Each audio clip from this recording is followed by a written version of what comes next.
Sir sir আমারে কিছু দিয়ে যান না, আমি 2 দিন ধরে না খেয়ে আছি। স্যার স্যার আমারে কিছু দিয়ে যান। ছাড় ছাড় ছাড় পাছাড়। স্যার আমারে কিছু টাকা দিয়ে যান না স্যার, 2 দিন ধরে আমি না খেয়ে আছি। ওয়েট রাসেল, দেখো ওইটা তোমার ওই কবিতা না? হ্যাঁ, দেখে তো তাই মনে হচ্ছে, কিন্তু ও এখানে ভিক্ষা কেন করছে? চলো তো গিয়ে দেখি।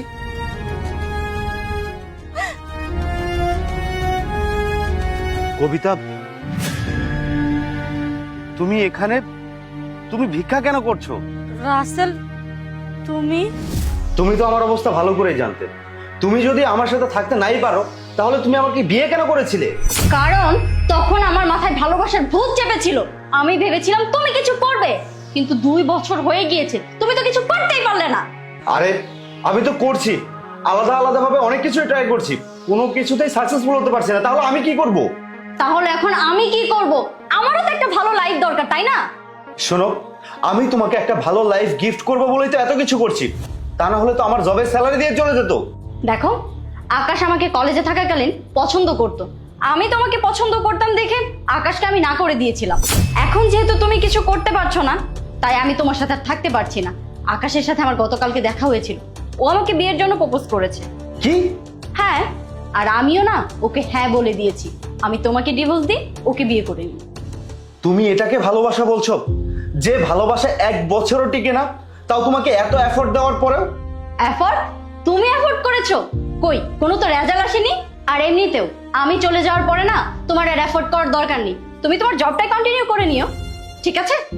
কত সহজে তুমি আমাকে এইসব বলছো, তাই না? তুমি এমন ভাবে আমাকে বলছো মনে হচ্ছে তোমার আর আমার মধ্যে কিচ্ছু ছিল না।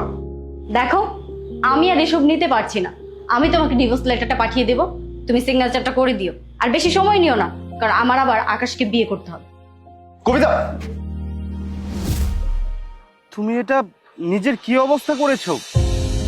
তোমার সাথে আমি যা করছি ওইটারই সাজা ভোগ করতেছি। কিন্তু আমি তো কিছুই বুঝতে পারছি না। আমি তোমাকে ডিভোর্স দেওয়ার পরে বাড়িতে চলে যাই। বাড়ির সবাই আমাকে বুঝিয়েছিল যে তুই এটা করিস না, তুই রাসেলের কাছে ফিরে যা। আমি কারো কথাই শুনিনি, আমি সবার বিরুদ্ধে গিয়ে আকাশকে বিয়ে করি। আমি ওর সাথে থাকতে শুরু করলাম। আমি যখনই ওকে বলি যে তুমি তোমার বাড়িতে আমাকে নিয়ে চলো, ও আমাকে বলে আজকে না কাল, কাল না পরশু। এভাবে করতে করতে 1 বছর চলে গেল। তারপর আমি জানতে পারি ও অলরেডি বিবাহিত।